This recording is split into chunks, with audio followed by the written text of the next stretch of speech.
Imagínate vivir en una época en la que se pensaba que los muertos no descansaban en paz, que los cuerpos enterrados volvían a caminar entre los vivos, sedientos de sangre.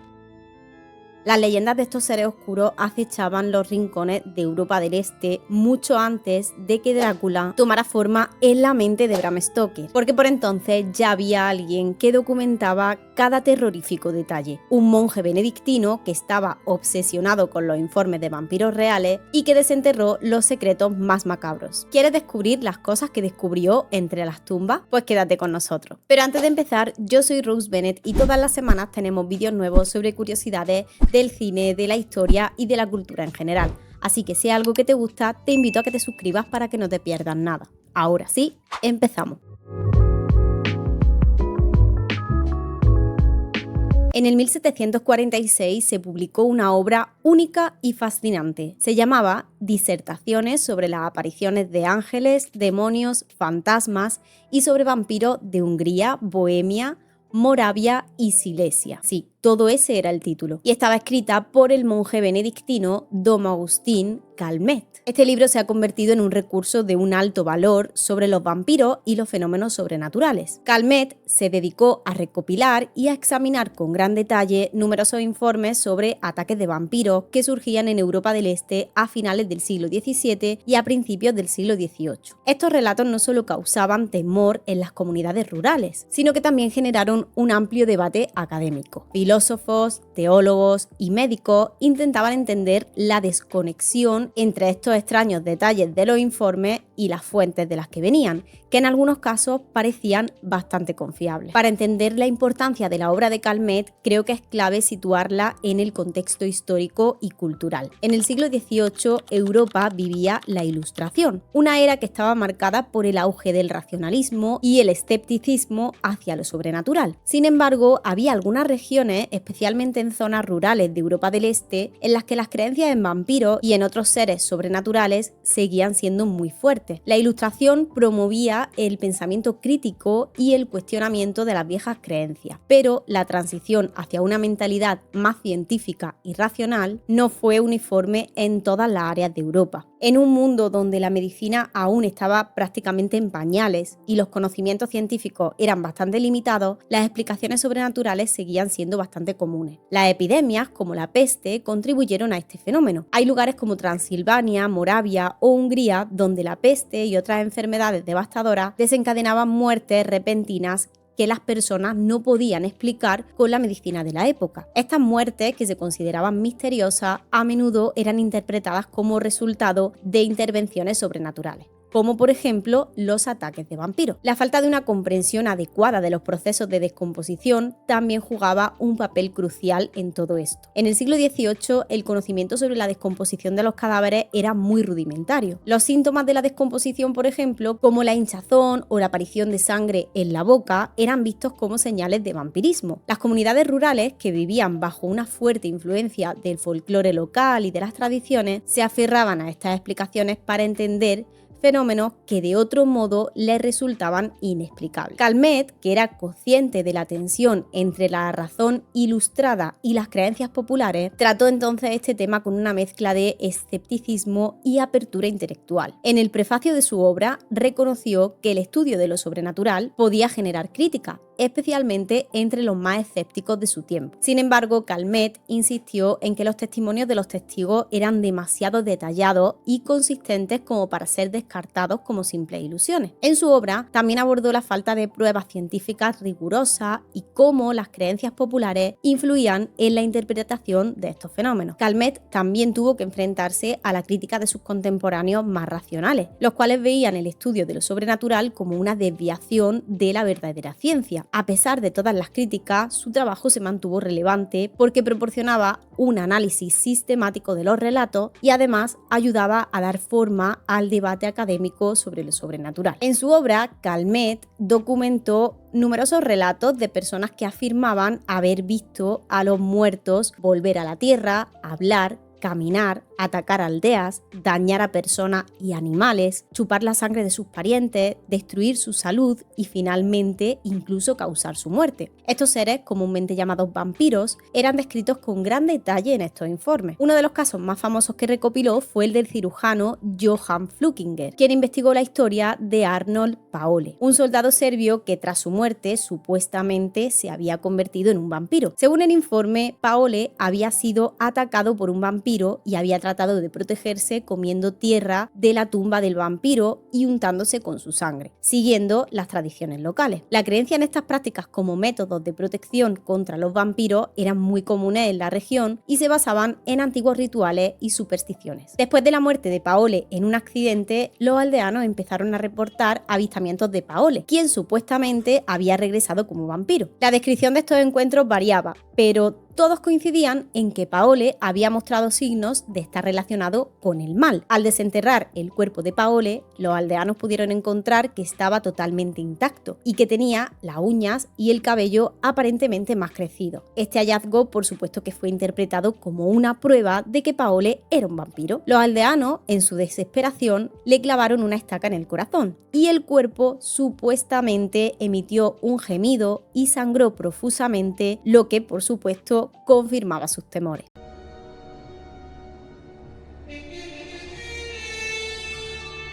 Otro caso registrado por Calmet fue el de Peter Blagojevich, un campesino serbio que murió en el año 1725. Según los informes, poco después de su muerte, varios aldeanos afirmaron haberlo visto en sus casas por la noche. Blagojevich, según los testimonios, había asfixiado a su esposa y a otros aldeanos. Cuando los aldeanos exhumaron su cuerpo, lo encontraron en perfecto estado de conservación y con sangre fresca en la boca. Este hallazgo llevó a los aldeanos a seguir el ritual de clavarle una estaca en el corazón y luego quemar el cuerpo para evitar futuros ataques. Además de estos casos, Calmet también recopiló relatos sobre vampiros en otras regiones de Europa del Este. Algunos de estos relatos incluían descripciones detalladas de cómo los vampiros atacaban a sus víctimas y cómo las comunidades lidiaban con estos ataques. Estos relatos ofrecían una visión bastante valiosa de las creencias y de las prácticas relacionadas con el vampirismo en diferentes culturas y regiones. Aria, ¿quieres aparecer en el vídeo? Un vampiro pequeñito. Se creía que si un cadáver no se descomponía adecuadamente, esto era una señal de que la persona era un vampiro. Es que es para reflexionar, ¿eh? Calmet observó que algunos cuerpos, desde meses e incluso años en la tumba, se encontraban con sangre líquida, carne intacta y extremidades flexibles. Aunque estas observaciones eran técnicamente correctas en cuanto a los fenómenos visibles, la ciencia moderna puede explicar estos fenómenos post-mortem de una manera natural. Ya hemos dicho que la creencia en los vampiros a menudo surgía de la falta de conocimiento sobre la descomposición. Este proceso puede ser bastante prolongado en ciertas condiciones, y es que el estado del cuerpo se ve afectado por factores como la temperatura, la humedad y la presencia de microorganismos. En condiciones frías y húmedas, como las que se encuentran en muchas partes de Europa del Este, la descomposición puede ser ralentizada significativamente. Calmet también mencionó que el cabello y las uñas de los vampiros parecían seguir creciendo después de la muerte. Este fenómeno es en realidad una ilusión que está causada por los cambios post-mortem. Después de la muerte, la piel se deshidrata y se encoge, lo que puede hacer que el cabello y las uñas parezcan más largos de lo que realmente son. Este fenómeno también puede ser observado en cuerpos que han sido exhumados después de un largo periodo. Hay otra explicación natural para otro fenómeno, que era la creencia de que un cadáver intacto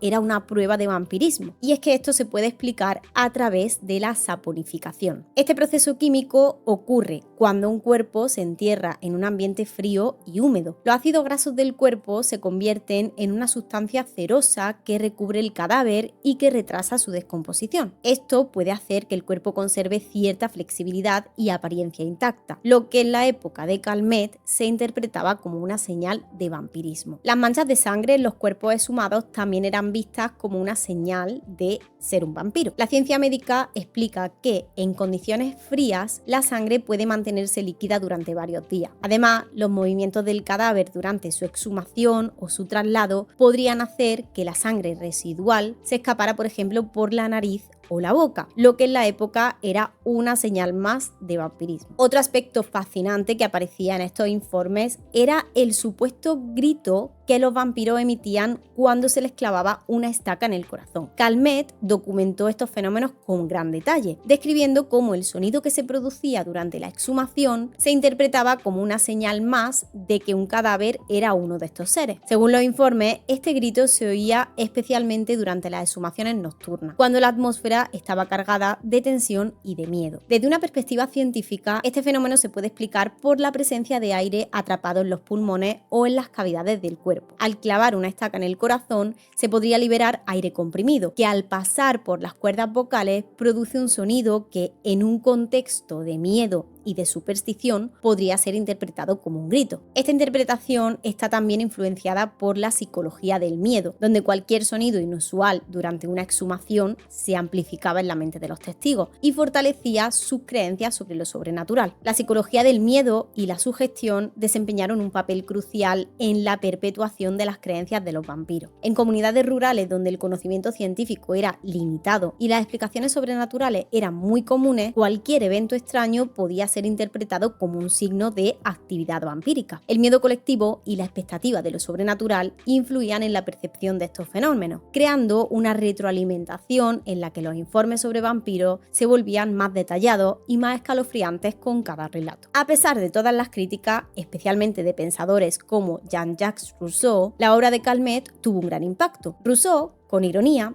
reconoció que aunque los informes sobre los vampiros estaban muy bien documentados y estaban incluso respaldados por cirujanos, sacerdotes y magistrados, la existencia de vampiros seguía pareciendo algo increíble para la razón moderna. Rousseau veía la fascinación por lo sobrenatural como un vestigio del pasado oscuro que no podía ser comprendido plenamente por el pensamiento racional de la Ilustración. Sin embargo, la creencia en los vampiros y en otras criaturas sobrenaturales estaba tan arraigada en la cultura popular de Europa del Este que ni la ciencia ni la razón lograron erradicarla completamente. Las historias de vampiros recopiladas por Calmet siguieron alimentando la imaginación colectiva durante años. Estas leyendas se empezaron a entrelazar con la cultura popular y se convirtieron en parte integral del folclore europeo. La obra de Calmet también inspiró a varios autores del siglo XIX que transformaron la historia de los vampiros en un género literario popular. Escritores como John William Polidori con El vampiro o Joseph Sheridan Le Fanu con Carmilla y el más famoso de todos, Bram Stoker con Drácula, basaron su historia en leyendas y mitos recopilados por Calmet y otros más. Estos autores fueron los que contribuyeron a consolidar la figura del vampiro en la literatura y en la cultura popular, convirtiéndola en un símbolo tan relevante hasta el día de hoy. Pero su influencia también se extiende más allá de la literatura, porque el interés por los vampiros y lo sobrenatural que surgió en el siglo XIX también encontró su camino en el arte, en el teatro y en el cine. Las representaciones de vampiros en el cine y en la televisión han ido evolucionando, pero muchas de las características originales que Calmet documentó siguen presentes en la cultura popular contemporánea. Pero esto no solo ha servido para inspirar a la cultura popular, al cine, a la literatura, sino que estos estudios sobre el vampirismo, sobre lo sobrenatural, también han conseguido llevarnos a comprender más profundamente las creencias y las prácticas culturales que estaban relacionadas con estos fenómenos. Hay investigadores del campo de la antropología o de la historia que han seguido explorando cómo las leyendas de los vampiros reflejan las preocupaciones sociales y culturales de las comunidades que las crearon. Además, esta obra también ha servido para estudiar cómo las creencias en lo sobrenatural han influido en la psicología humana y la interpretación de eventos extraordinarios, porque han ayudado a desentrañar cómo las creencias en estos vampiros y en otros seres han funcionado como mecanismos para lidiar con el miedo y la incertidumbre en tiempos de crisis.